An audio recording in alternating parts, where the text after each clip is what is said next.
Kasiman juga ke Dewan, yaitu beliau Bapak Muhammad Miran KR Bestagi MHI. Untuk itu jembatan beliau waktu sepenuhnya dipersilakan.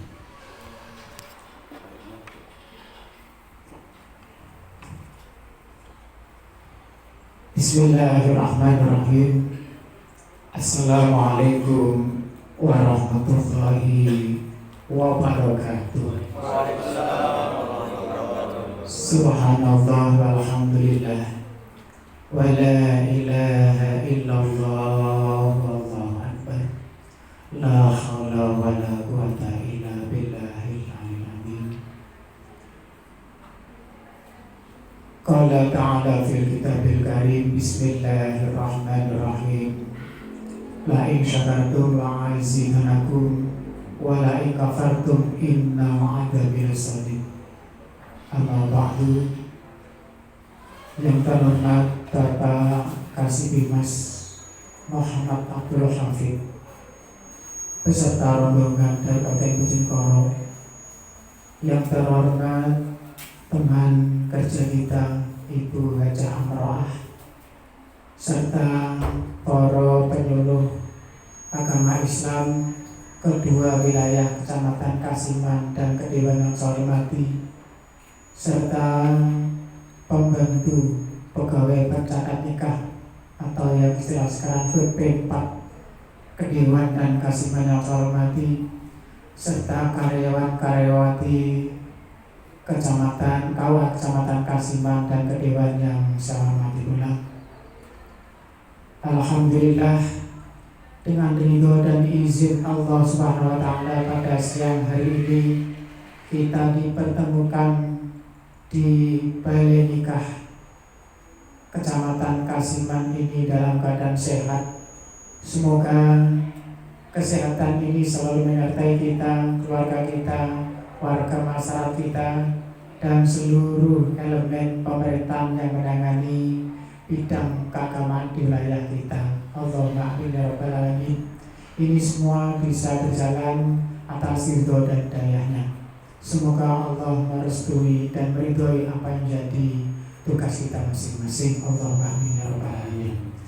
Selanjutnya, salawat dan salam semoga selalu tercurahkan kepada junjungan kita Nabi Agung Nabi Muhammad Sallallahu Alaihi Wasallam beserta umatnya, termasuk kita bersama, cinta mahabbah para Rasul, suka salawat, suka zikir, dan suka istighfar kepada Allah SWT, sehingga kita dapat syafaatnya. Allahumma amin ya rabbal alamin. Bapak Ibu yang berbahagia, saya selaku Kepala KUA Kecamatan Kasiman sekaligus PLT Kecamatan Kedewan menyampaikan ahlan wa sahlan bi hudurikum Pak Yai Hafid, yang nanti akan membina kita, akan mengarahkan kepada kita bagaimana pekerjaan kita, amalan-amalan kita yang menuju yaitu tugas kita masing-masing, baik bidang kepenyuluhan maupun bidang pelayanan di masyarakat Kasiman dan Kedewan ini terkait dengan hal pernikahan maupun pensyiaran dinul Islam di wilayah Kasiman dan Kedewan. Dan perlu saya laporkan Bapak Kasih bersama Pemda Bojonegoro bahwa undangan saat ini sebanyak sekitar 40 orang yang terdiri dari penyuluh agama Islam Kecamatan Kasiman dan Kedewan sebanyak 15 orang, kemudian P4 atau P3N Kecamatan Kasiman dan Kedewan sebanyak 17 orang, 5 dan 11 berarti 16 orang. Kemudian di samping teman-teman penyuluh dan juga karyawan-karyawati kantor urusan agama Kecamatan Kedewan dan Kasiman, insyaallah berjumlah sekitar 40 kurang lebih. Nah, ini semua dalam rangka Mudi Kawruh dumateng panjenengan Bapak terkait dengan tupoksi kita masing-masing, khususnya dan saya selaku Kepala KUA mohon petunjuk, mohon arahan bagaimana memimpin penyuluh dan juga P3 ini bisa menuju ke ranah yang benar, menuju ke ranah yang saat ini mungkin ada kekurangan dan sebagainya. Mohon bimbingan dan arahan dari Bapak Muhammad Abdul Hafid yang insya Allah sebentar lagi doktor, kita doakan. Karena 1 bulan lagi beliau akan seminar terbuka terkait dengan kedokterannya begitu Bapak ya. Ini kita doakan dan insya Allah akan barokah kepada kita semuanya ilmu yang disampaikan dari kita.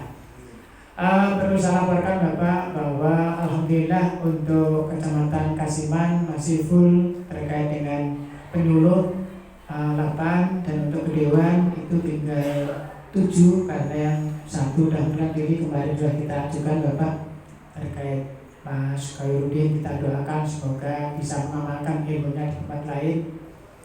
Untuk kegiatan ini pertama pembinaan, yang kedua terkait dengan peringatan nyongsong Maulid Nabi besar Muhammad, kelahiran Nabi besar Muhammad Sallallahu Alaihi Wasallam. Sekaligus ini kita peringati hari ini karena apa? Untuk besok baru berdekatan dengan Hari Santri Nasional. Insya nanti mohon petunjuknya bagaimana kegiatan pelaksanaan peringatan Hari Nasional, Hari Santri Nasional tahun ini. Karena mungkin kita tahu bersama bahwa ternyata di Bojonegoro itu saat ini adalah terkait dengan pandemi COVID-19 level ketiga Pak ya. Naik lagi ketiga karena vaksinnya kurang komplit begitu. Dan kita tetap berdoa kepada Allah semoga kita tetap dijauhkan dari balak, baik balak dohir maupun balak batin. Seperti tadi kita bangun tugas kita para penyuluh khususon dan juga para bapak ibu semuanya, yuk kita bangun jiwanya. Ya jiwa kita bangun sedemikian rupa sehingga tidak terongrong oleh hal-hal yang kita menyakitkan dan sebagainya. Baru setelah itu kita bangun badannya. Tadi dinyanyikan oleh Ibu Syariah tadi. Bangunlah jiwanya, bangunlah badannya. Jadi karena jiwa yang sehat itu akan bisa membangun diri, membangun bangsa dengan yang baik pula menuju badatun thayyibatun warabul ghafur. Di antaranya para penyuluh sudah ujung tombak Faisal Nakati sampaikan oleh beliau yang terhormat Bapak Dr. Muhammad Abdul Hafid yang sebentar lagi akan ditanyakan kepada beliau. Bapak Ibu yang berbahagia, tidak terlalu panjang lebar dan sekali lagi saya menyampaikan banyak terima kasih Pak Yai Hafid yang insya Allah nanti akan beri pencerahan kepada kita. Di samping pembinaan terkait tupoksi kita masing-masing akan beri pencerahan bagaimana kita hidup supaya bisa benar-benar maunah sejahtera bahagia jasmani rohani kita selalu harapkan nanti. Di samping itu nanti Bapak ada tanya jawab, berarti ada tanya jawab nanti kan Pak Yai Hafid, siapa tahu nanti ada hal yang perlu ditanyakan. Terus selanjutnya ini juga nanti baru ranah taman. Bapak yang berbahagia, saya menyampaikan banyak terima kasih kerawan para bapak ibu yang saat ini sudah kiranya untuk waktu mengikuti pembinaan dan juga peringatan Maulid pada siang hari ini.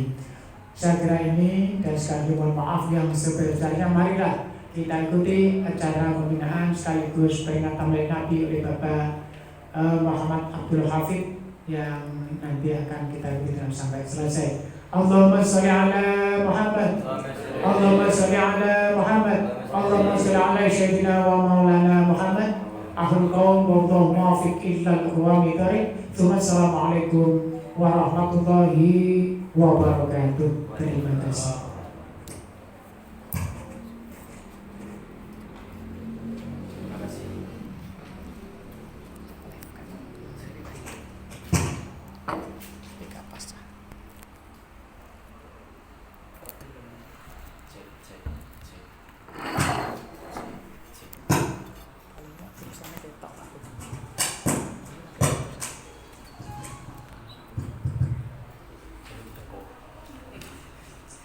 Terima kasih sambutan dari panitia yaitu Bapak Muhammad Miran GR SAG MHI. Acara berikutnya yaitu pembinaan sekaligus bentuk khasana dalam rangka peringatan Maulid Nabi Muhammad SAW oleh Bapak Kasih Mahasiswa yaitu Bapak Muhammad Abdul Hafiz SAG MHI. Dimatang beliau Oktan Sautahitun kepada Semangat.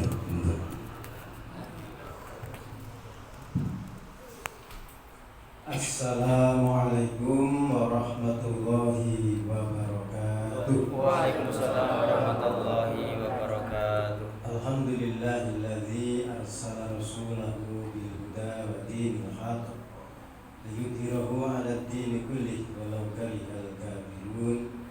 Asyhadu an la ilaha illallah wa asyhadu anna Muhammadan abduhu wa rasuluh. Allahumma shalli wa sallim wa barik ala sayyidina Muhammad wa ala alihi wa sahbihi ajma'in. Amma ba'du. Yang saya hormati Bapak Kiai Wiran PR MHI, Kepala KUA Kecamatan Kasiman dan PLT Kedewan. Yang saya hormati Bapak-bapak U3N dari Kasiman dan juga dari Kedewan.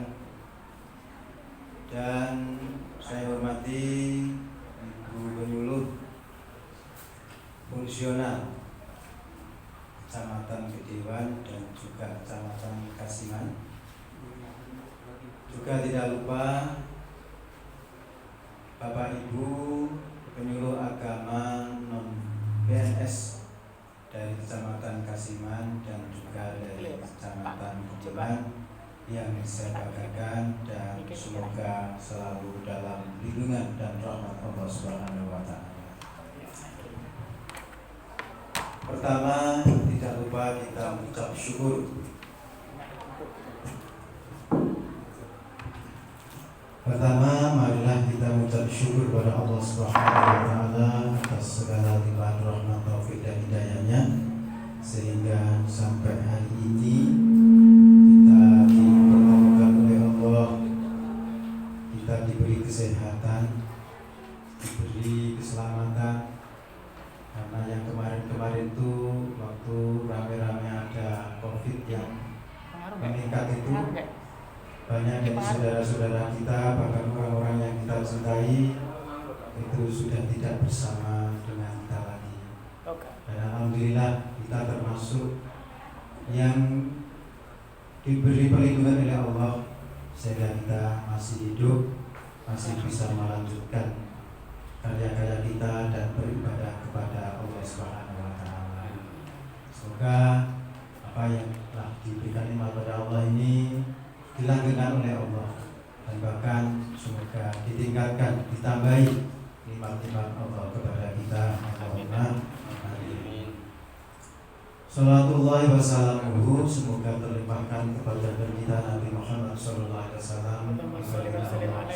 Sayyidina Muhammad, semoga kita termasuk umatnya yang selalu mencintai beliau, selalu bisa menjalankan sunnah-sunnah ajaran beliau, dan semoga kita termasuk umatnya yang mendapatkan syafaatnya di yaumul qiyamah nanti.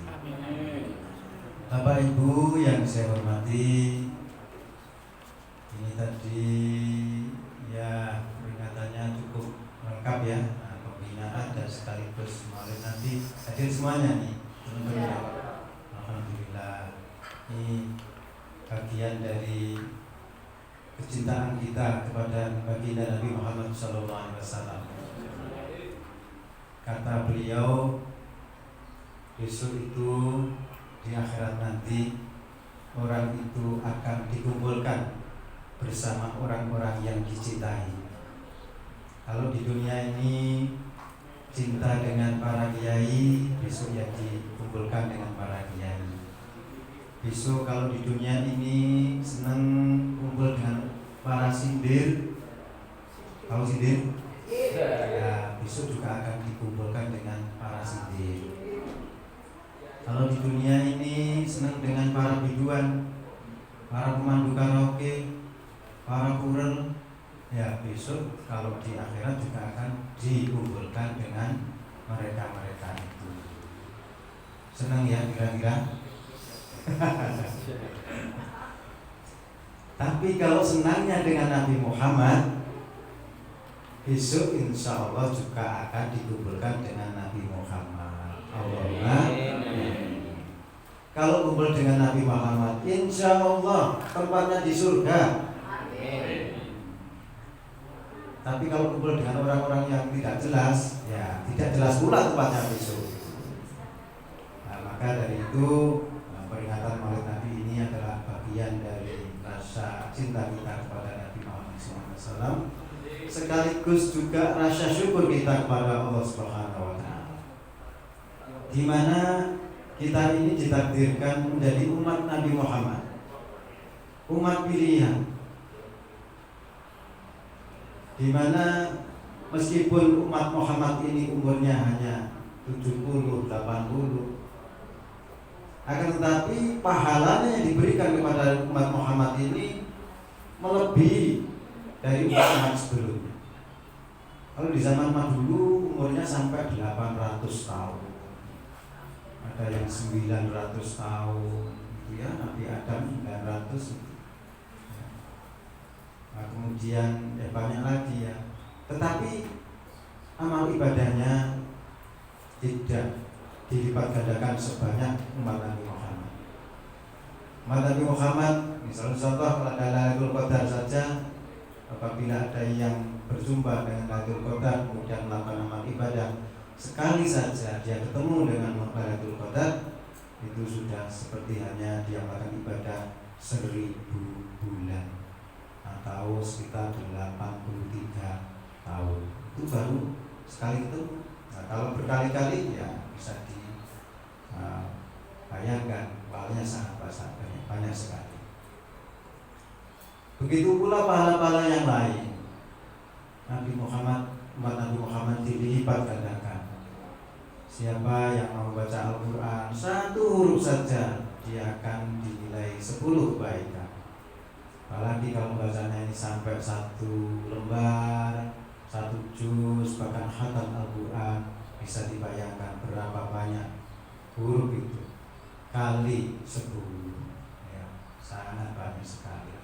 Jadi umat Nabi Muhammad ini adalah umat yang istimewa dibanding umat-umat yang terdahulu. Dan syarat daripada orang mencintai itu satu ya, harus sering menyebutnya. Bapak Ibu sudah berapa kali satu hari membaca sholawat? Dan itu kalau kakek saking kakek apa saking lali. Iya. Itu bagian dari kecintaan kita kepada Nabi Muhammad yang membaca sholawat itu ya. Nah, kalau jenengan mau saya ijazahi, rezeki lancar, urusan mudah, mau. Yang sakit bisa segera sembuh, yang belum beristri bisa segera punya istri, yang belum punya anak segera punya anak, rezekinya lancar dan banyak hal. Ini bacalah sholawat kepada Nabi, sederhana saja, Sallallahu ala Muhammad, itu minimal 1000 kali dalam 1 hari. Kalau jasa saya dari itu semua itu dibaca 5000 kali. Sallallahu ala Muhammad, Sallallahu ala Muhammad. Menurut orang suwi ya sini kalau mau melaksanakannya. Yang sulit itu istiqomahnya. Setiap hari harus membaca sekian, itulah yang sulit. Biasanya saya kalau lihat TV itu ya, saya bawa tasbih digital itu 1000, kadang-kadang 2000, 3000, 5000. Dan saya bisa merasakan betul bahwa dengan membaca sholawat itu perkara-perkara menjadi dimudahkan oleh Allah. Rezeki-rezeki itu datang tanpa diundang, bahkan sampai diantar-antarkan. Tapi itu kaitannya dengan makomnya sendiri-sendiri ya. Tapi nanti rezeki dan lain-lain itu akan sangat dimudahkan oleh Allah. Tuh.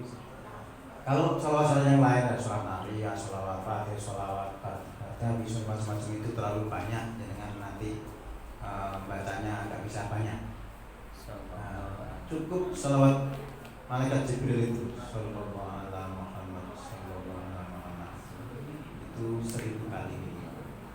Itu ada yang mengatakan bahwa itu bagian dari syajaratul hud. Bagi orang yang baca itu seperti dia punya pohon uang di depan rumahnya. Sekali dia berkehendak berpikir akan datang uangnya. Tapi namanya pohon ya, daunnya pohon itu kan tidak banyak, sedikit tapi lumayan, ada terus begitu Pak. Itu. Jadi namanya aja sudah sadar bentuk ya, pohon uang. Jadi namanya pohonnya yang diambil ya daunnya. Gitu. Cuma daun itu juga tidak namanya daunnya tidak banyak, langsung dijupuk kabeh seorang ukul Pak. Sedikit-sedikit, tapi lancar. Saya merasakan betul. Termasuk Bapak 3N ini, coba kalau dengan tidak percaya, laksanakan. Nanti jangan jenengan datang ke rumah manten itu langsung diterima dengan sangat baik. Diterima dengan senyuman, diterima bahkan mulai kalau digawan-gawani kira. Ini sudah contoh. Nah ini kaitannya dengan bukti bahwa kita cinta kepada Nabi, harus banyak-banyaklah kita bersolawat kepada Nabi Muhammad SAW. Yang kedua kata Nabi, semua umatku ini masuk surga semuanya kecuali yang tidak mau. Sahabat bertanya, lu aneh kok ada orang masuk surga kok tidak mau? Padahal surga itu tempatnya enak sekali, apapun akan dicukupi oleh Allah. Sak renteke sapane kabeh. Pengen mangan langsung teko, pengen jalan-jalan langsung datang, bahkan pengen punya istri ada bidadari. Kepengen apa itu loh, di surga itu tercukupi. Loh kok ada yang tidak mau? Sahabat sampai heran gitu ya. Nah, kata Nabi, ada umatku yang tidak mau masuk surga, yaitu umatku yang tidak mau melaksanakan perintah-perintahku, tidak melaksanakan perintah-perintah agama, dikongkon sholat juga belum sholat, berarti podo beka belum lebu swarga. Dikongkon maca Quran yoga belum maca Quran, dikongkon sedekah yoga belum sedekah, dikongkon berbaik dengan orang yo tidak mau. Nah, orang-orang seperti ini yang dikategorikan Nabi sebagai orang yang tidak mau masuk surga. Dan orang-orang seperti ini ibarat orang mimpi, Pak. Orang mimpi itu tidak akan tahu bahwa dia sedang tidur, Pak. Roh-roh nek mimpi, nek wis terbangun dari tidurnya.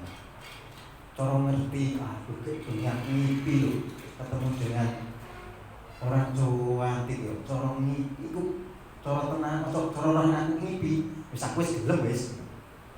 Carane ora mimpi. Tapi rasanya koyo tenan-tenan sehingga dia pun tidak mau melakukan hal yang dilarang.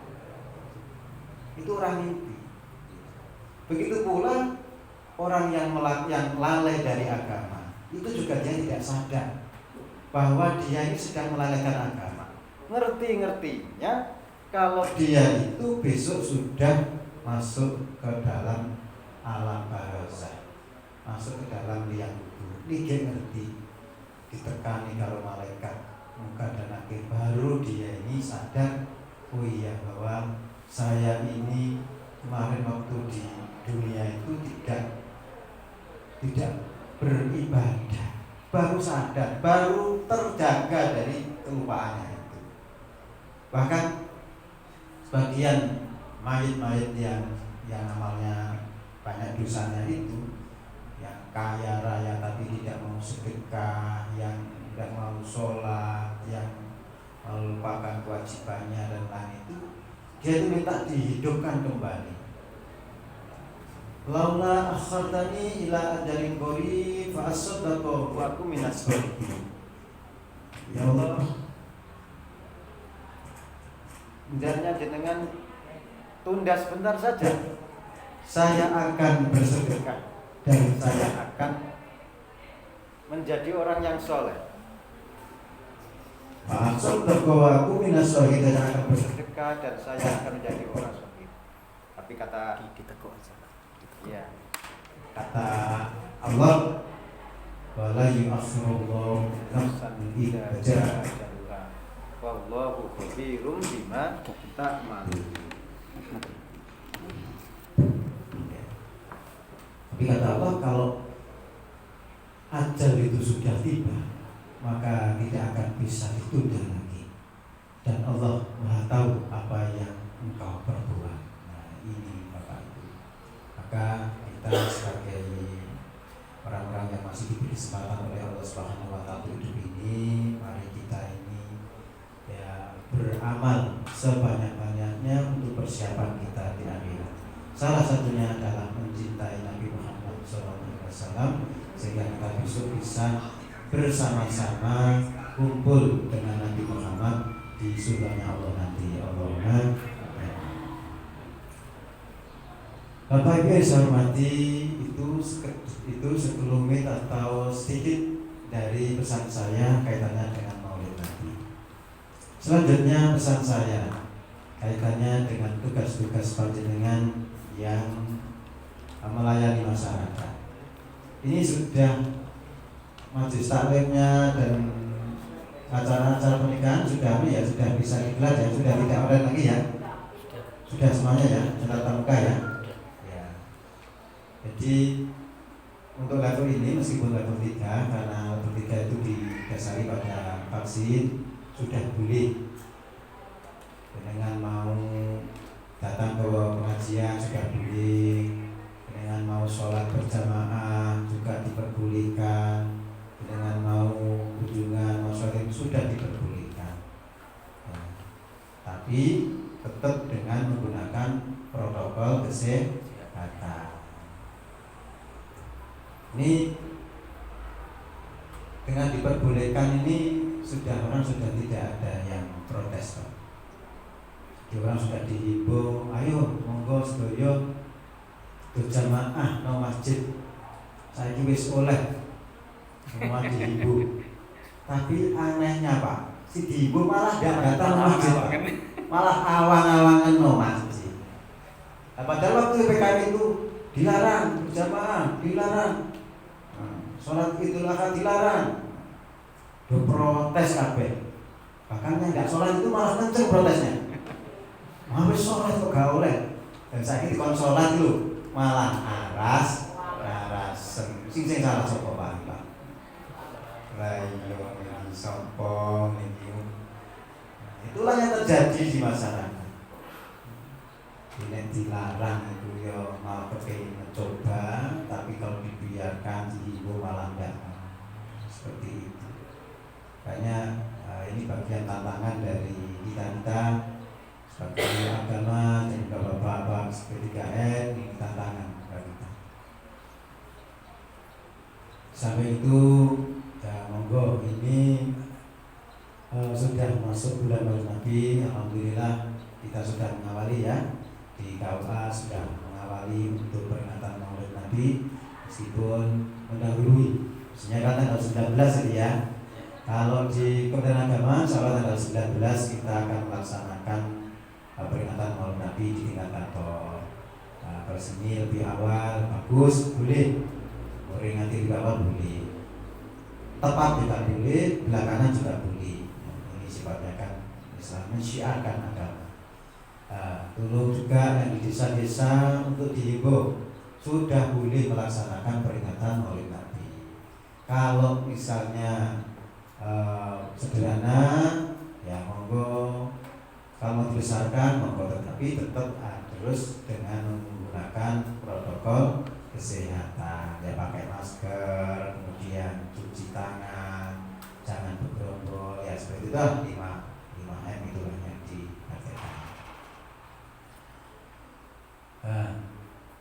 Kemudian perlu disampaikan kepada untuk Bapak-Bapak P3N, utamanya ini, karena ini hari ini lagi banyak dibicarakan, yaitu nikah siri yang bisa dimasukkan ke dalam KK. Ini saya setuju ya, cocok ya. Kita ini yang di ini ya Jadi yo enak asli nih, tapi gak boleh katanya. Untuk pegawai negeri gak boleh. Ya, ini memang satu problema tersendiri di nikah. Nanti akan menimbulkan satu maraknya orang nikah siri. Musik dilarang ayo nikah siri yo wae. Apa meneh diperbolehkan bahkan dicatat diakui di kakak. Tambah tuh Pak. Nah repotnya orang kalau nikah siri itu rata-rata namanya sih itu sembunyi-sembunyi, walinya tidak jelas, yang nikahkan juga tidak jelas, kemudian saksi-saksinya juga tidak jelas. Ada loh Pak, nikah itu setelah ditanya siapa saksinya itu dulu tukang beca, ngambil saksi yang itu walinya juga katanya orang itu pokoknya yang disuruh nikahkan itu tidak jelas. Padahal nikah itu wali itu wajib. La nikaha illa biwaliyin wa syahidain. Nikah itu tidak sah kecuali dengan wali yang sah dan 2 orang saksi yang mengerti. Saksi itu gak asalnya harus adil. Orang sembarang orang juga jadi saksi. Maka saya mengingatkan pada wali 3 kadang-kadang kalau saksi harus ngawur. Oh Mbak, ini Mbak, ini. Nah, ambilkan saksi yang sekiranya mengerti agama. Satu, karena harus ada adil kan. Adil itu artinya saksinya ini bukan orang yang suka berbuat maksiat gitu ya. Nah, yang kedua saksinya itu harus mengerti apa yang dibicarakan. Karena yang sing gak patek dong kudu dadi saksi. Kan nyiksa apa di mbah ora apa kae. Nah, repot Pak. Sah nanti nikahnya. Nah, seperti itu harus dipersiapkan oleh Bapak P3N siapa nanti yang ditunjuk sebagai saksi kalau perlu KTP-nya betul KTP dimintakan karena akan dicatat nomor nikahnya sebagai saksi. Nah kaitannya dengan nikah siri yang bisa diakui ini juga menjadi problema ke depannya. Kalau sudah orang banyak nikah siri, nanti KUA juga akan kerepotan. Ketika mau nikah secara resmi di KUA, ditanya siapa walinya? Walinya ya itu Pak, itu bapak saya itu, bapak biologis bahasanya gitu ya. Artinya orang nikah, bapak biologis, anak ya anak biologis, sehingga nasabnya menjadi tidak begitu jelas. Bin sopo, binti sopo, katanya binti ini jelas kalau ibunya, jelas. Tapi kalau bin ayahnya, ya kadang-kadang ya ayahnya orang siji Pak, ayahnya lulu, telu, terus bin sopo, Pak. Nah, ini yang akan jadi persoalan tersendiri bagi KUA. Terus saya seperti itu. Oleh karena itu lewat bapak-bapak penyuluh, bapak P3N tetap menghimbau kepada masyarakat untuk tetap nikah secara resmi tercatat di KUA. Jangan sampai malah nyelok-nyelok, jadi setuju, enak nikah lulu telu, enak. Apalagi Pak, kalau ini saudara ya, satu kota, satu. Kalau saya daerah tepi hutan sana Pak, sana itu jauh dari pemerintahan, jauh dari kota ya. Masyarakatnya masih sangat sederhana, masih sangat lugu. Gitu. Mereka itu sangat mengidolakan utama perangkat dan juga orang-orang yang punya kedudukannya jabatan.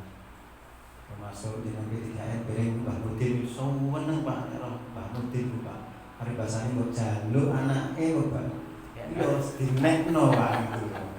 Wis tak siri yo, aku kena rene silane tak iki kali ngono. Aduh, cocok iki ngene.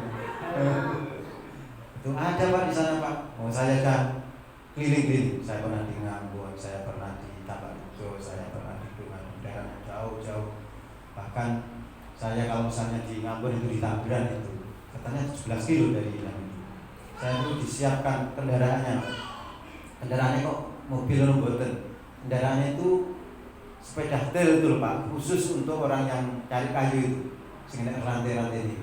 Nah, saya cukup gonceng saja dengan jauh terjal dan penuh dengan apa itu tanah-tanah liat itu, duduk itu. Tapi dengan kendaraan mereka Oh jalan lapas pokoknya. Kalau kita sendiri yang jalan itu bisa jatuh bangun Pak.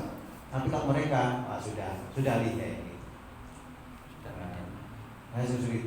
Sampai di sana Pak, kami biasanya tuh sangat dimuliakan. Roh wong-wong ini kecamatan, roh panahe itu dimuliakan, boleh nongkite. Nek perlu dikongkon nginep Pak. Saya pernah ditawani sama Pak Kasulnya, "Pun Pak, nginep mawon mriki Pak." Tawane anak. Mungkin pulau aduh sakit. Saya kok Mbak? Aduh sakit konco Pak. Sing Mbak turu dene kan Pak. Jadi Pak Mudin, Pak, ojo ladeni kasus ojo ladeni Pak bahaya Pak bahaya. Untuk saya punya Pak Mudin yang seperti itu. Coro kayaknya singan Pak ora roh wong lho Pak. Ya paling yo nggih kenapa-napa ngono-ngono ya. Semua-semua nyunatno Pak.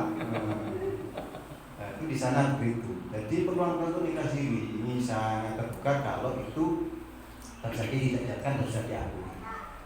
Dan tidak saja kalau di kota-kota besar juga peluangnya juga besar, termasuk orang-orang yang imigran, orang-orang yang merantau Pak. Ini misalnya merantau di Malaysia atau di Jakarta, podo kan duwe ini pasangan pada jauh dari rumah tangga, akhirnya itu wis sepaduan ini ayo nikah siri aja, di soal anak tanggung jawab saya kan sudah kakak sekolah ya. Ini akan menjadi banyak persoalan di kemudian hari.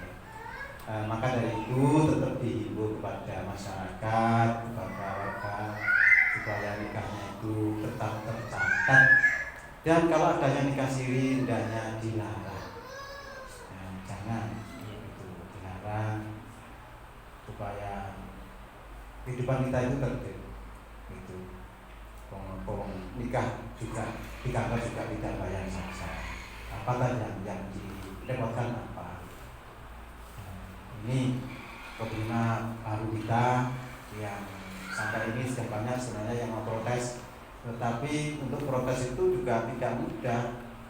Harus ada semacam judicial review di Mahkamah Agung supaya peraturan itu bisa ditinjau kembali. Kalau protesnya di kita seperti ini ya nggak pengaruh dengan Jakarta anak, harus melalui Mahkamah Agung. Tapi itu proses dan masih lama. Apalagi kalau judulnya itu kalah ya begitu. Sebab dari Dukcapil bahwa kenapa dia mencatat itu? Kata satu untuk melindungi warga negara. Jadi semuanya sudah tercatat sebagai penduduk negara.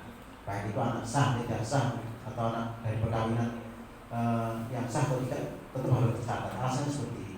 Yang kedua untuk melindungi dari istri-istri yang dihamili atau dikumpuli supaya tetap dia bisa menuntut bahwa kamu adalah suami saya, kamu yang menjadi bapak dari anak-anak saya yang saya berikan. Supaya itu alasan mereka gitu. Di Komnas Perempuan yang biasanya kurang itu menolak seperti itu, ada wali kami menolak. Sekarang ketika seperti itu Komnas Perempuan itu malah diam. Jadi soalnya alasan juga melindungi perempuan. Nah, ini juga tantangan kita sendiri. Ya itu bahasa dari mereka-mereka yang para ahli, para pakar-pakar itu ya, Bapak Dadap Sukar itu pakar.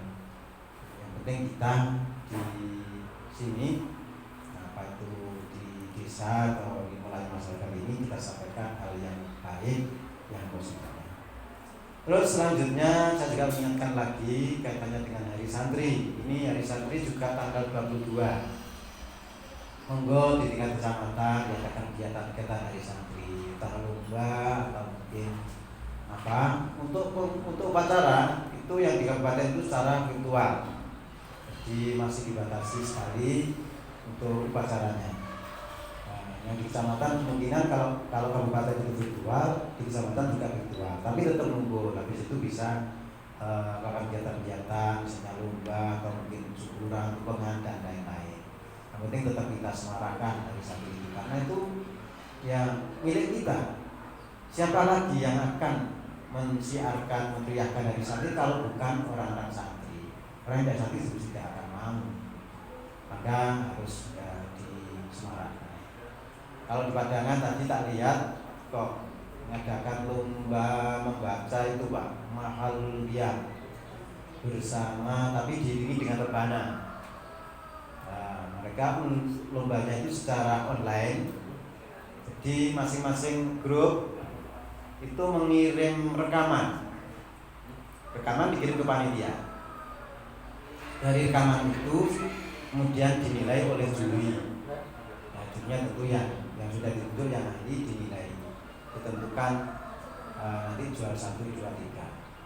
Terus tadi saya sarankan tidak full online, tetapi yang finalisnya, misalnya kalau tadi ada 50 peserta, 50 grup yang ya mungkin 10 grup itu bisa dihadirkan untuk dinilai secara tatap muka.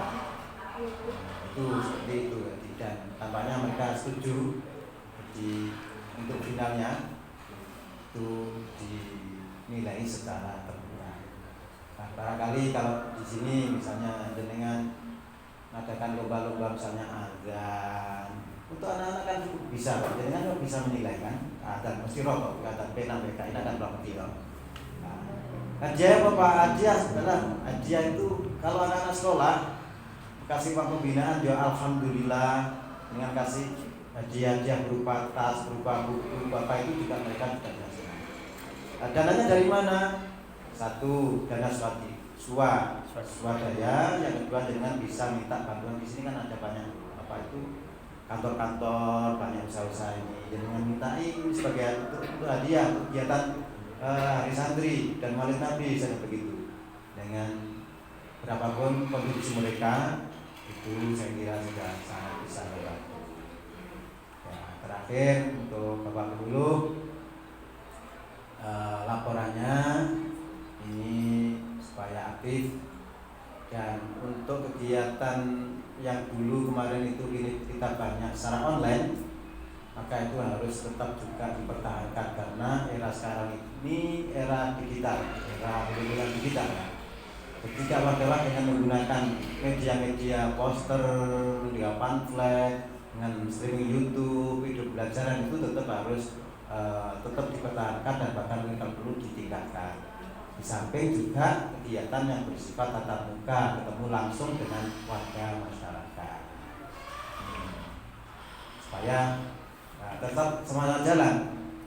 Kalau pengen tetap muka saja, sementara kegiatan online-nya nanti berhenti, nah nanti khawatirnya di dunia maya itu diisi oleh orang-orang yang tidak ahlinya, orang-orang yang tidak sejalan dengan kita. Mungkin para radikalis atau orang-orang yang ingin populer buat konten-konten yang sifatnya penting, dapat follower banyak, dapat subscribe banyak, tapi isinya tidak benar, hanya lucu, hanya apa, kan nanti juga kurang baik.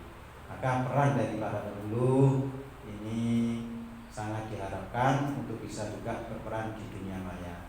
Soal ilmunya, dengan bisa berguru atau kita diajari dari ibu penyuluh kita, Ibu Rosinani sudah diklat bagaimana membuat materi-materi penyuluhan lewat media online.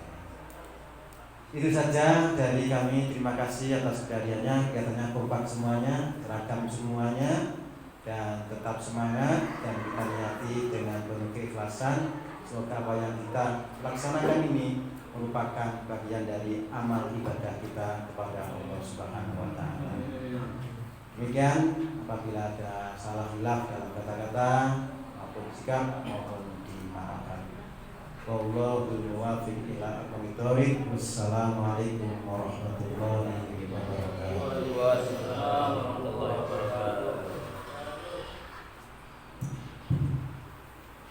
Demikian tausiah dari Bapak Kasih Gini Mahasiswa Waktu Bojonegoro.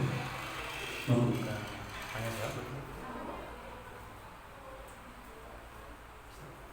belum Pak, ini baru mau dibuka versi tanya jawab. Oh iya, versi yang mungkin